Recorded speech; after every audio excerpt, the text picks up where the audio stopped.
I am Dolas D Bain, Trenton, Georgia. Just a few more months, be 100 years old,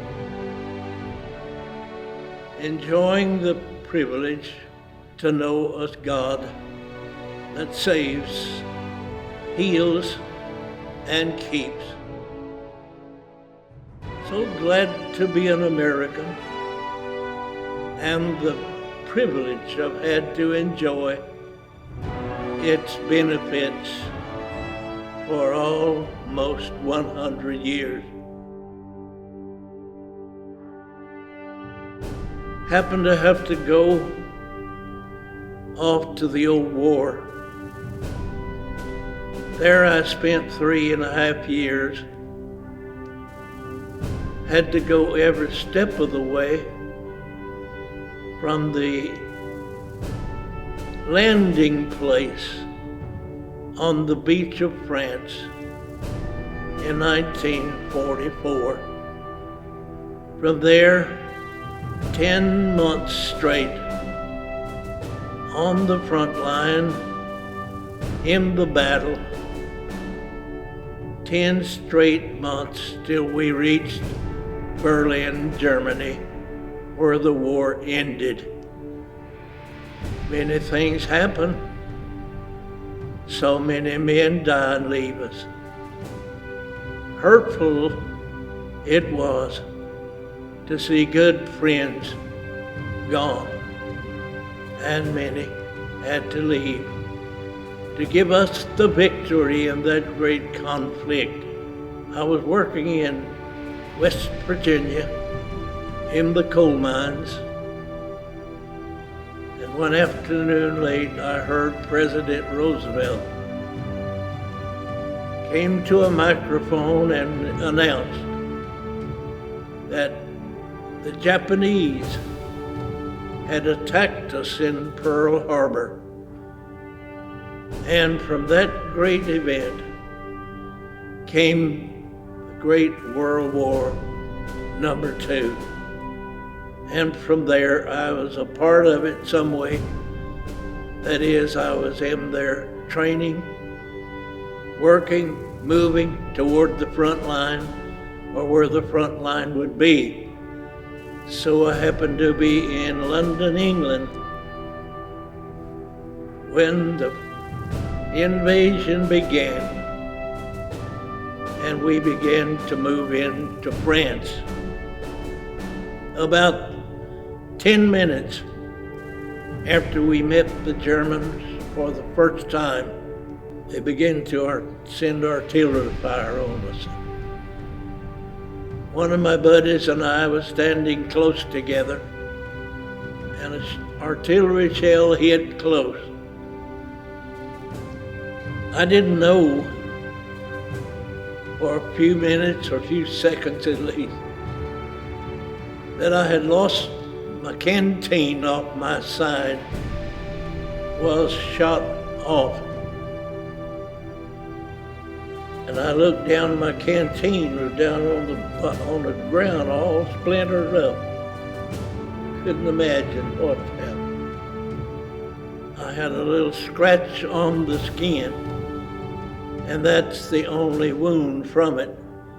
My buddy standing by me, his chin, like he just cut it right off, was hanging way down here with flesh. And that showed me right in the beginning, we're in war. Well, we were on our way to Germany, to Berlin, all the way. I mean, that was the objective. We were heading for Berlin, where the war ended when we got there. We'd walked all night long, and we began to walk into this town right before daylight. We had a column of soldiers on each sidewalk as we walking in town.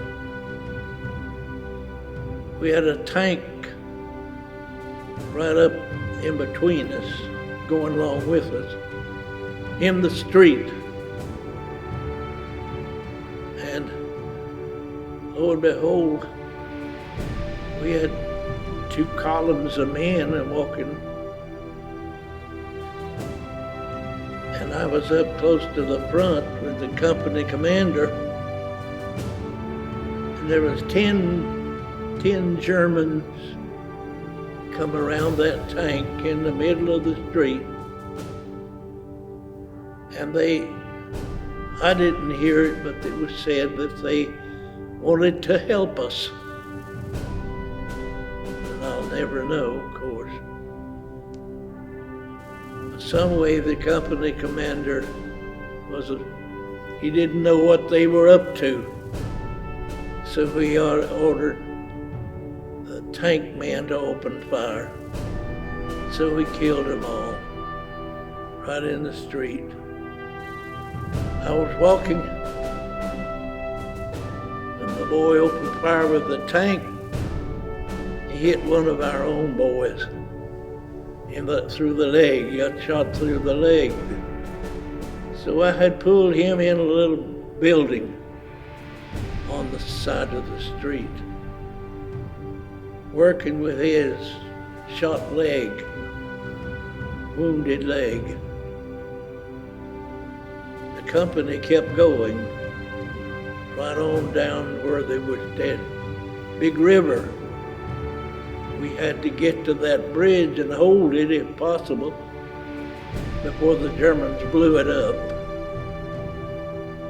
So as we were going down through town, I was walking along by myself. They'd went ahead of me, and I had got the wounded man to go back. They took him back.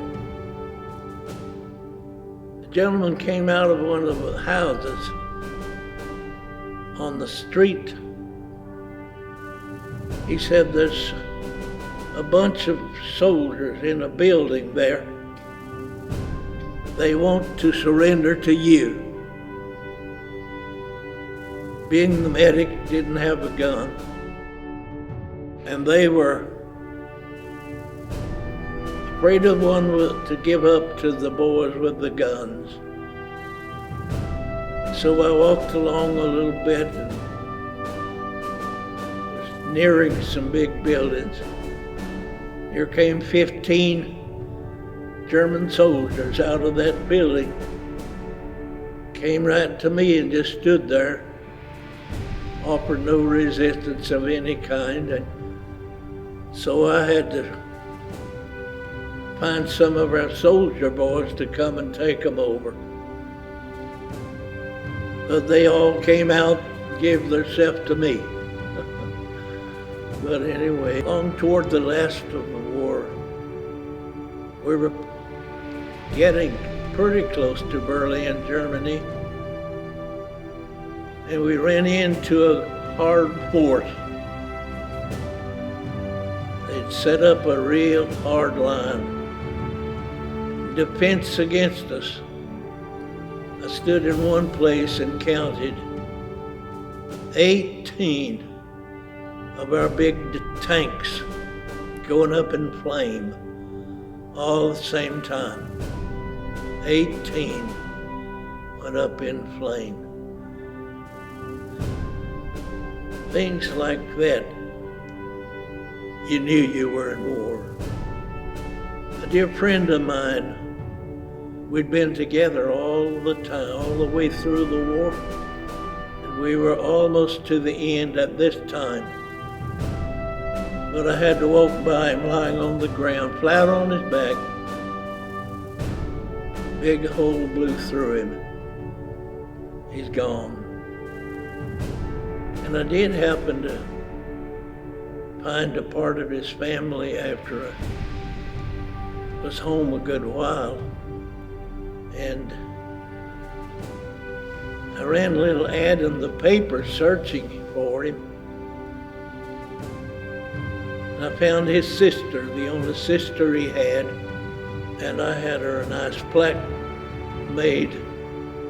Took Dale with me, my son Dale, Colonel Dale Bain. And we presented that sister with that plaque. But as we went, battle after battle, things would happen because it was war. We were right in the edge of Berlin, pulled in right at night into this little community. And the sergeant took a couple of our squads of the company, of his platoon, and he had placed these two squads in front of us for the night. And coming from out where he put these men for the night, I don't know who, somebody from a house where he was coming by evidently did this, but they threw an anti-tank weapon, one that you can carry and you're close enough and you can knock a tank out. Well, that was the kind of weapon they threw at the sergeant after he had placed his men outside. Well, he came in the room and he thought he had to, they threw this weapon at him, blew dirt all over him, but didn't hurt him. So he thought he had to take our reserve squad out and put them around because of what they had done to him out there. And he had the squad in the building and they were all getting ready to go out. One of the boys had a weapon, anti-tank weapon, carrying it on his shoulder. Some way, somehow, that weapon got loose and dropped in the midst of that squad, in the man's room. The owner of the place was sitting in the room. Poor fella got a broke leg out of it. But I lost my squad right there, just all of my buddies, all of my precious buddies. And that was not easy. There's where we had to end it. It really knocked me out. What had happened, I had just waiting on the sergeant to take those men out. I moved in the kitchen, just inside the door, and sit down right inside, just inside the door. Lay my helmet down beside me. It was in the door. So when that explosion went off among the men, of course it hit my helmet. And so I had just sit down behind that wall, barely out of the door. And that was the last battle. For me, it's the end of the battle because it just about knocked me out good. I went out the next morning to the physician. Had the wonderful words. He heard my story. I told him about what happened there. We thought that the Germans had threw a weapon through a window on us. That was the thinking of all of us, until we found out that it wasn't even a window broken. Nothing came through, but that old boy had this weapon on his shoulder and it fell off in the middle of the squad. Oh, they were all on the floor, begging me to take their gun to shoot them, get them out of misery. It was pitiful. And that doctor outside the next day, he seen I was shocked. He asked me the great question. He said, how would you like to go home? I didn't know it At that time, the war hadn't ended. But I got on the boat to come home, and 3 days out on the water, they told us it's all over, coming home. I was awarded the Bronze Star twice, but the first time I was awarded it was, we were still in battle, and what those Germans would do, they would really pour it in us right close to dark. And then when it get dark, they'd go on and set up behind way out somewhere else. But that night, they helped us. We were going down in a terrain, low little creek down there. And just before them Germans quit and started running, they hit several of our boys and left them laying in that swamp there. So I had to work all night doing what I could to help them. That's why they gave the Bronze Star that night. They gave it to me again, I think it was for that last night. They gave it same award again.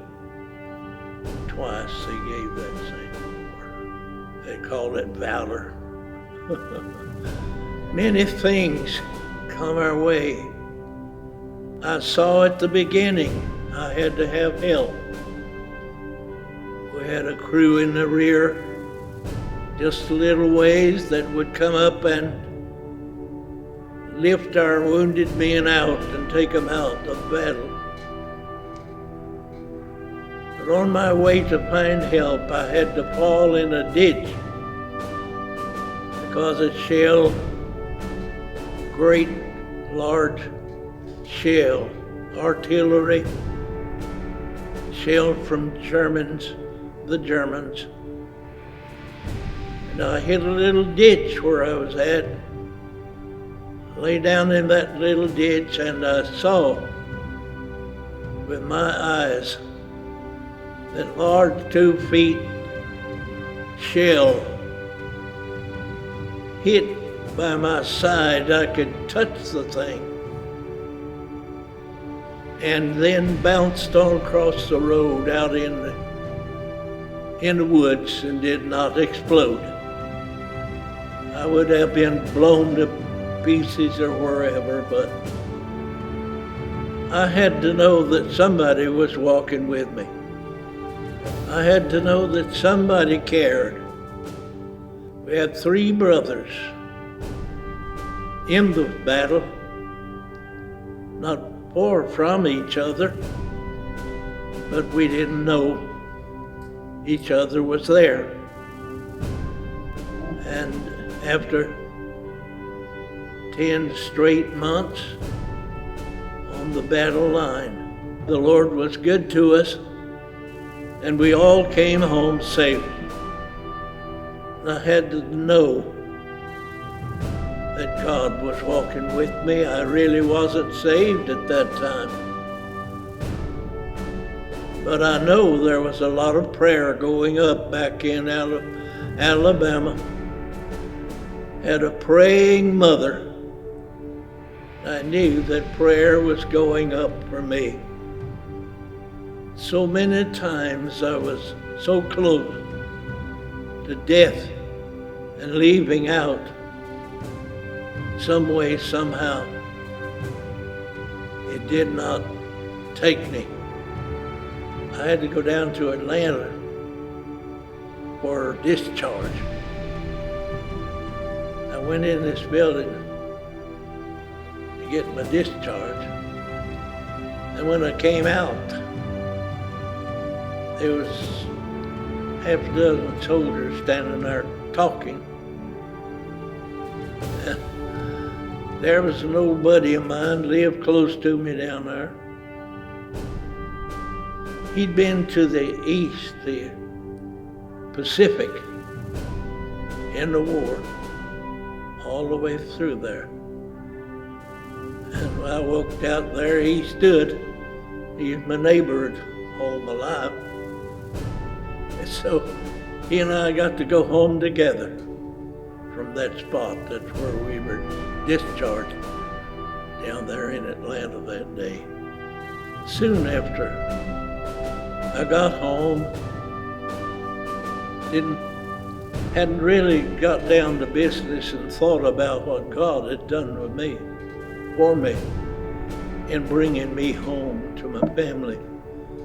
I got home and things got pretty rough. Life was different, of course, from being in the Army. Money wasn't running. So my father asked me if I'd do a crop that year on the halves with him. So I did. We didn't make nothing. He was busy kind of. We didn't make anything. But we got so far, and I'd done nothing about what God had done for me. Suddenly I realized I better do something. God brought me out of that to my home, to see my first child. So we were in revival at the church, and I gave my heart to God. I had to go. But as I prayed, I tried to shape my life according to what God wanted. I began to feel the burden of unloading, doing something for the Lord. And so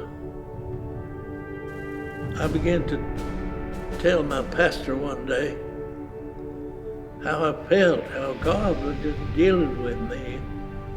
I knew there's something I had to take hold of and use for God. And the way I talked to him and told him how God had blessed and what was going on in my life, he said, "Will you preach Sunday night?" So I did. My old dad was there. He preached one time a while. He come to me and said, "You beat what I did," for the first time to preach. From that, God's been good. God's been good. And pastored 12 churches.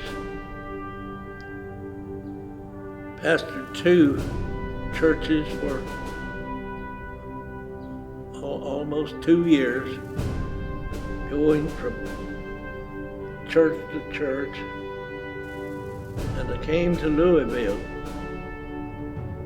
I was state evangelist here in Kentucky for the state in 1975.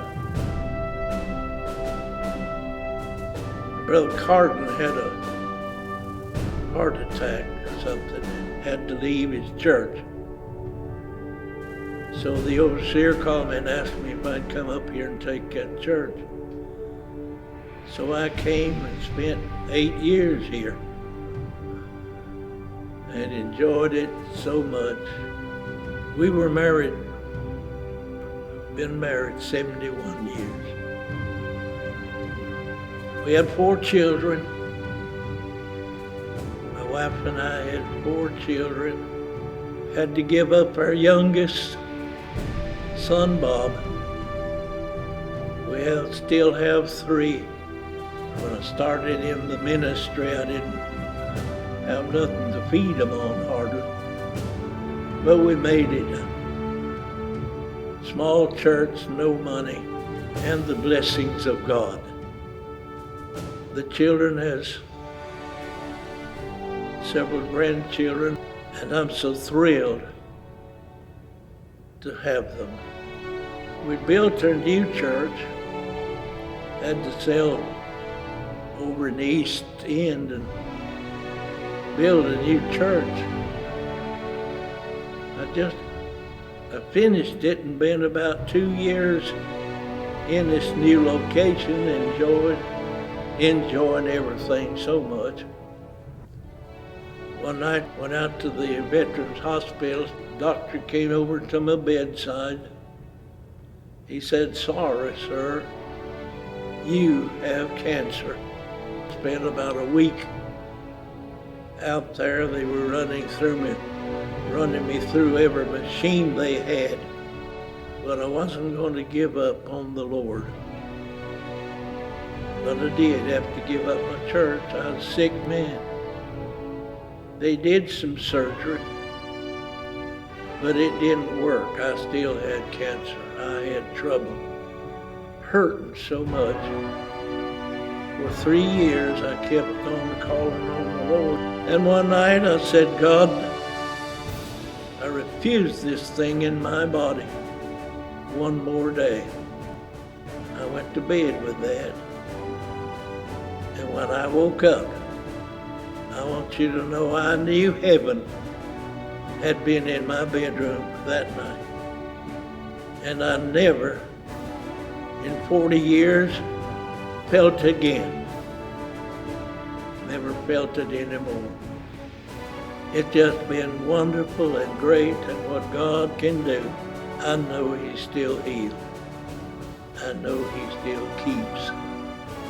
And I am delighted to be back in Louisville, Kentucky, with our friends, former members, deceased few of them.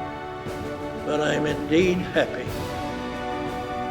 Ryan, that God has blessed you and all He's done for you. I don't know what my few words have meant to anybody, but I do know God is still God. He is our healer and miraculous in every way. And my heart desire is, before Jesus comes, people will realize, is your name in the right place? Good to shout if you knock the devil out, but it's a lot better to shout if your name is written down in heaven. And I love Him. God bless you.